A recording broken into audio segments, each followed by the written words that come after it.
See, I told him, I said, once you get lunch, which is he gets fed at 8:30 in the morning because he wakes me up for breakfast, and then at 12:30 is lunch, and then at 4:30 is dinner. And it's like 8:30 to 9:30 for breakfast, 12:30 to 1:30 for lunch. It fluctuates in between that hour every day, and then 4:30 to 5:30 for dinner. And then in between lunch or breakfast and lunch, he gets a snack. And in between lunch and dinner, he gets a snack. Well, he had his lunch and he ran out and he pooped and he peed and he played with Brutus, which is the neighbor dog, through the fence and ran up and down with him. And he's got a giant stick in the yard that he chews on and he plays with and rips apart. And he had a ton of fun. And now he's all pooped out and he's asleep. I told him like he doesn't. It's like when I tell him things, like a toddler. When I tell him things, he doesn't believe me at first, but then it happens. And now he's all pooped out and he's taking his nap. He had his lunch and then he was a good boy because we went through some training with the word stay, which it's tough training him because he's such a big dog and I'm handicapped. So sometimes to get him to teach, I don't hit him, but I have to press all of my weight on him to comply with my orders. And he did a good job. He stayed for about 20 minutes at my feet, just sitting there, and he kept getting up, and I'd have to grab him and put him back down and stay and just reinforce the word. Lay down, he's getting really good. Sit, he isn't getting very well, and stay. So those are the three commands we're working on now. Um, After I get him to master those, then it's going to be shut up because whenever guests come by, he just rah rah rah, and he's just got to shut up sometimes because he is loud, and I have to be able to hear who I'm talking to because it's important, and he won't.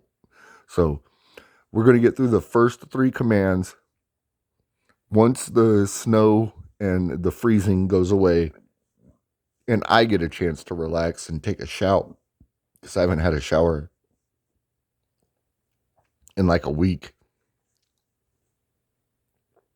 because everything's frozen.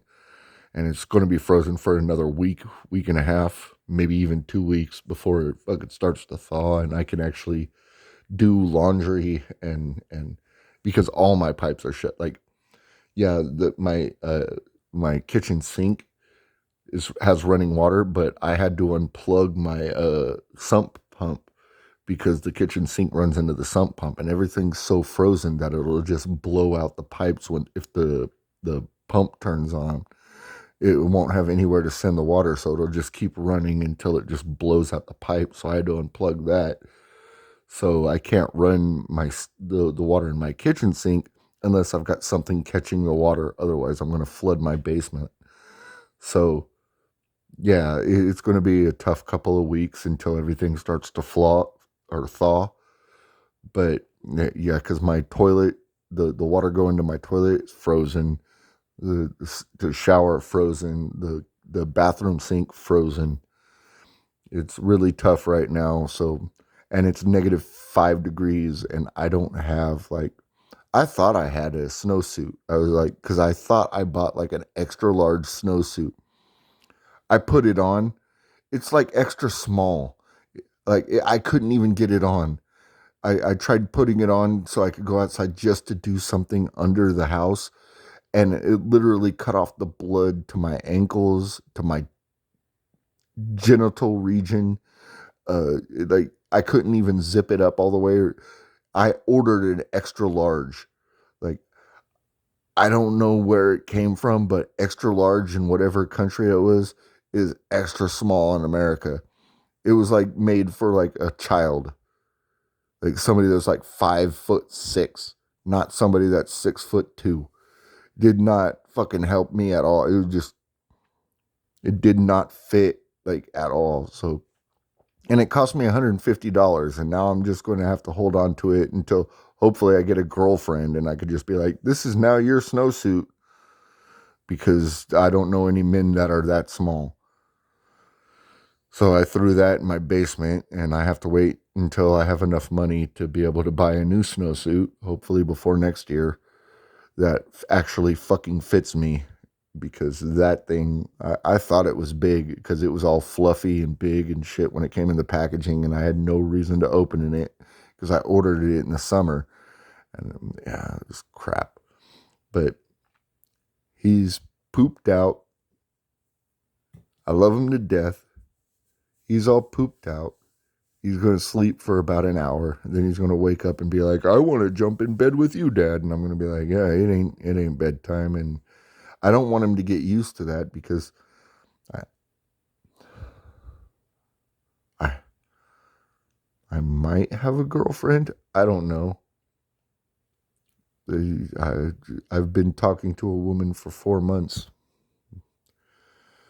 I don't want to spill all of that here, but I don't want him to get used to just jumping into the bed whenever he wants to. So I have to train him on that too. Like, he's allowed in the bed when I allow him in the bed, but he can't just come over and jump in. And that's another training aspect I have to deal with.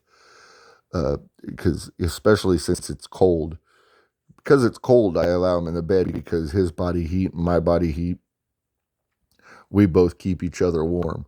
But once it comes summertime, he can't just jump up in my bed and shit. Like, that's not happening. You better take your ass over to your bed that I bought you, because yeah, I don't need extra body heat during the summer. So I have to be patient with him, but also conscious with what I'm teaching him. So I'm trying to teach him the difference. Like, that's your bed. This is my bed.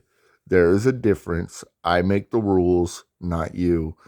And he's having trouble with that because he's like, oh, I got allowed to do that once. I should be allowed to do it every time. And it's like, no, we gotta work on it.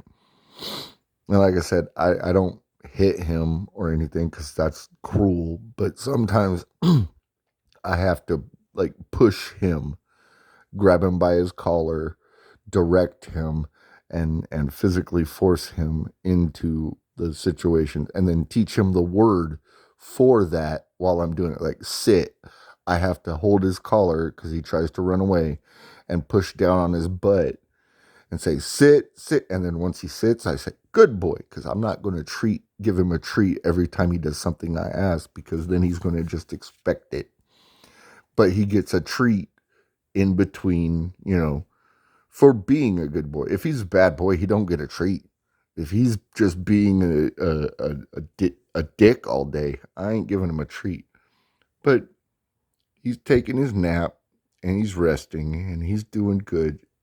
And I'm really proud of him because he's learning quickly, and he's full of love.